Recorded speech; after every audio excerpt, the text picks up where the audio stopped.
আমরা যদি নিজের জন্য একটু বেশি সময় দিই, নিজের জন্য একটু বেশি পরিশ্রম করি, সবচেয়ে ভালো জিনিসটা যদি পেতে চাই, তাহলে কিন্তু আমাদের সবসময় উপলব্ধি করতে হবে যে আমাদের কিন্তু তার জন্যে পরিশ্রমটা বেশি করতে হবে, তাহলেই আমরা ভালো রেজাল্ট পাবো।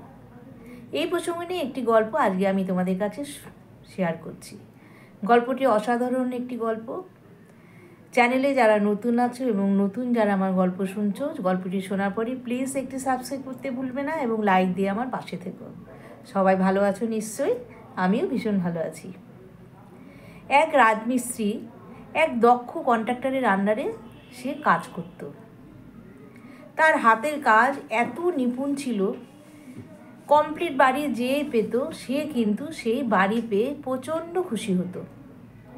সে রাজমিস্ত্রি সেই বাড়ির সমস্ত কাঠের কাজগুলো করত, নিখুঁতভাবে সে নকশা কাটত, যে যেমন বলতো সেভাবেই কিন্তু সে সব কাজ করত, যার ফলে সেই কন্ট্রাক্টরেরও কিন্তু ভীষণ প্রশংসা হতো। আদতে সেই প্রশংসা কিন্তু পাওয়ার যোগ্য ছিল সেই রাজমিস্ত্রি। যাই হোক, তো এরকম কাজ করতে করতে সেই রাজমিস্ত্রি আস্তে আস্তে তো বয়স হলো, সে বয়সের ভারে সে বৃদ্ধ হতে থাকলো। এখন তার আর কাজে মন বসে না। সে ভাবে যে কবে আমি যাব দেশে, আমার বউ ছেলে মেয়েকে নিয়ে আমি সময় কাটাবো। এরকম কথা প্রায় সে তার কন্ট্রাক্টর বাবুকে কিন্তু বলতে থাকতো। বলতো যে স্যার, বহু বছর ধরে আমি এখানে আছি আপনার এই কাজে, আমাকে এবার ছুটি দিন, আমার কিন্তু আর কাজে মন বসে না, কারণ আমার তো এখন বয়স হয়ে গেছে, এই কারণে আমার কাজে আর মন বসছে না। আমার এখন মনে হচ্ছে জানো আমার শেষ বয়সটা আমি আমার ফ্যামিলিকে নিয়ে আমি কাটাই। তখন সেই কন্ট্রাক্টরের খুব মন খারাপ। সে মনে মনে ভাবছে যে একে যদি আমার ছেড়ে দিই তাহলে কিন্তু আমার ব্যবসা লাটে উঠবে, কারণ এত দক্ষ কাঠমিস্ত্রি আমি কোথায় পাবো? এর জন্যই তো আমি যেখানেই বাড়ি বানাচ্ছি সেখানেই আমার প্রশংসা পাচ্ছি। এইসব চিন্তাভাবনা করে সেই কন্ট্রাক্টর কিন্তু তাকে অনেক বুঝিয়ে বলল যে ঠিক আছে, তুমি তো যাবে, কিন্তু তার আগেও তুমি আরও কয়েকটা কাজ করে দিয়ে যাও, তাহলে তুমি যেতে পারবে, আরও কিছু টাকা তুমি জোগাড় করে নিয়ে যাও, তাহলে তুমি অবসর সময়টা খুব ভালো মতো কাটাবে। তো এই কথা শুনে রাজমিস্ত্রি বলল, বেশ, তাহলে আমি আরও কয়েকটা বছর থেকে যাই, আরও কয়েকটা বছর কাজ করে আমি এখান থেকে কিন্তু চলে যাব, তখন আমাকে আর আটকাতে পারবেন না। তো এই কথা শুনে সেই কন্ট্রাক্টর বলল, ঠিক আছে তাই হবে। তো সেইভাবে সেই রাজমিস্ত্রি আবার সেই কাজ শুরু করলো। যেখানে যেখানে বাড়ি বানাচ্ছে সেই কন্ট্রাক্টরের সুনাম ছড়িয়ে পড়ছে, এবং লাভবান হচ্ছে কে? লাভবান হচ্ছে সেই কন্ট্রাক্টর। রাজমিস্ত্রির কিন্তু কিছু যায় আসে না তাতে, কারণ টাকার অঙ্ক তার কাছে কিন্তু একই।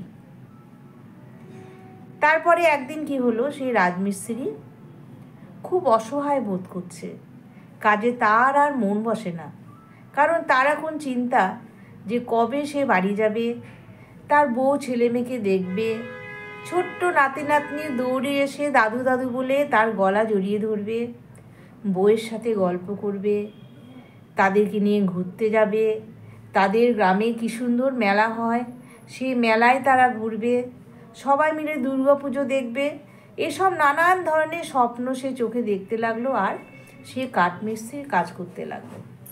যার ফলে কি হচ্ছে, পরের কাজগুলো কিন্তু সেই কাঠমিস্ত্রির আর খুব ভালো মতো হচ্ছে না। এতে কি হলো, সেই কন্ট্রাক্টরেরও কিন্তু আস্তে আস্তে সুনামটা নষ্ট হয়ে গেল। অনেকেই তখন বলতে লাগলো যে এই কন্ট্রাক্টর স্যার আগে খুব ভালো বাড়ি হতো, ফিনিশিং কাজ দিত আমাদের দরজা জানলার, ইদানিং দেখছি ওনার কাজের একটু হেরফের দেখছি আমি। তো এই বুঝে কন্ট্রাক্টরও কিন্তু বুঝতে পারলো তার আর কাজে মন নেই, কারণ তার ব্যবসা কিন্তু মার যাচ্ছে। সে তখন তলে তলে একজন ভালো কাঠমিস্ত্রির খোঁজ পেল।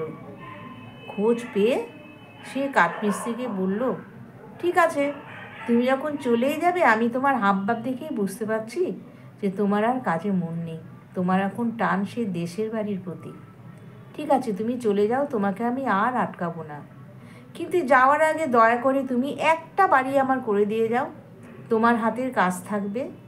তখন এই কথা শুনে সেই কাঠমিস্ত্রি বলল, ঠিক আছে স্যার, আপনি যখন বলছেন, যাওয়ার আগে আমি আমার হাতে শেষ কাজটুকু করে যাই। এই বলে সেই কাঠমিস্ত্রি আবার সেই কাজ শুরু করলো। কিন্তু কাজ করতে করতে তার আর মন বসে না, কেমন আনমনা হয়ে সে কাজ করছে, যার জন্যে তার প্রত্যেকটা কাজ কিন্তু খুঁত থেকে যাচ্ছে, ভালো মতো হচ্ছে না, কেমন যেন ওলট পালট হয়ে যাচ্ছে সব কাজগুলো। তারপরে একদিন সে বাড়ি যখন শেষ হলো, কাঠমিস্ত্রির কাজ যখন শেষ হলো, তখন সেই কন্ট্রাক্টর কিন্তু সেই কাঠমিস্ত্রিকে বলল, আজকে কেমন বাড়ি বানালে, আমি কিন্তু আজকে দেখতে আসব। সেই কাঠমিস্ত্রি বলল, হ্যাঁ আসুন, আমার বাড়ি তো কমপ্লিট, বাড়ির সমস্ত কাজ কমপ্লিট। তখন কাঠমিস্ত্রি সে বাড়ি ঘর রেডি করে অপেক্ষা করছে তার কন্ট্রাক্টরবাবু কখন আসবে। সময় মতো গাড়ি করে নামলো সেই কন্ট্রাক্টরবাবু।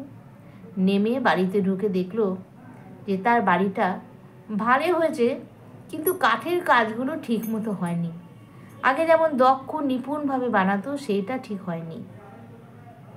তখন কন্ট্রাক্টর কি করলো, তাও তিনি মুখে বললেন যে ঠিক আছে, হাসি মুখে একটা চাবি সেই কাঠমিস্ত্রির হাতে দিয়ে বলল যে এ নাও, এই চাবিটা তোমাকে দিলাম, তুমি দরজাটা খুলবে এই চাবিটা দিয়ে। তখন কাঠমিস্ত্রি চাবিটা হাতে নিল, নেওয়ার পরে বলল, কিন্তু বাবু আমি তো চলে যাব, চাবি কেন আমার কাছে দিচ্ছেন? তখন সেই কন্ট্রাক্টর বলল, না তো, এই বাড়িটা আমি তোমাকে উপহার হিসাবে দিলাম, তুমি এত যুগ ধরে আমার হয়ে কাজ করছো, আর প্রত্যেকটা কাজে আমি প্রশংসা পেয়েছি, জীবনেতে তোমাকে কিছু দিতে পারিনি, এটাই তোমাকে উপহার হিসেবে দিলাম। এই কথা শুনে কাঠমিস্ত্রি তখন মনে মনে হাই হাই করে কপাল চাপড়াচ্ছে। সে বলছে, ইস, প্রত্যেকটা বাড়ি এত সুন্দর করে, এত পরিশ্রম করে, এত চেষ্টা করে বানালাম, প্রত্যেকটা কাজে আমার প্রচুর সফলতা লাভ করেছি, কিন্তু আজকে নিজের বাড়িটা করতে গিয়ে আমার এই অবস্থা হলো, একটাও কাজ ঠিক মতো হয়নি। তখন সে কিন্তু ভীষণ হাই হতাশ করলো এবং বলল যে আমি যদি জানতাম এই বাড়িটা আমার জন্য বানাচ্ছি, তাহলে হয়তো আমি আরও বেশি পরিশ্রম দিয়ে, আরও বেশি চেষ্টা করে, আরও বেশি সুন্দর করে কাজগুলো করতে পারতাম। তো আমাদের জীবনটাও কিন্তু এরকম কাঠমিস্ত্রির মতোই, বাড়ি বানানোর মতোই। আমরা কিন্তু সবসময় কী করি, নিজের কাজটা কিন্তু ভালো করার চেষ্টা করার থেকে, পরিশ্রম করার থেকে কিন্তু একটু বিরত থাকি, কারণ আমরা কিন্তু পরিশ্রমটা কম করি, কাজটা যাতে ভালো হয় সেদিকে কিন্তু ধ্যানটা কম দিই। তো আমরা যদি এইভাবে করি, আমরা কিন্তু কোনোদিনই উপলব্ধি করতে পারবো না যে বাড়িটা আমার নিজের এবং কাজটা আমার নিজের। তাহলে প্রত্যেকে যদি আমরা নিজের কাজে উপলব্ধি করতে পারি এবং বেশি সময় দিতে পারি, বেশি পরিশ্রম করতে পারি, তাহলে কিন্তু একটা বেস্ট কাজ আমরা করতে পারি এবং সুন্দরভাবে নিজেকে গুছিয়ে তৈরি করে নিতে পারি। তাহলেই কিন্তু সেই কাজটা সার্থক হবে। তাহলে বন্ধুরা, আজকে আমার গল্পটা কেমন লাগলো তোমরা অবশ্যই কমেন্ট বক্সে জানাবে এবং প্রচুর লোককে শেয়ার করে দেবে, যাতে সবাই শুনতে পায় এবং এই উপলব্ধিটা যেন সবার মধ্যে আসে। তাহলে আজকে আমি আসি, আবার আসবো নতুন গল্প নিয়ে। টাটা।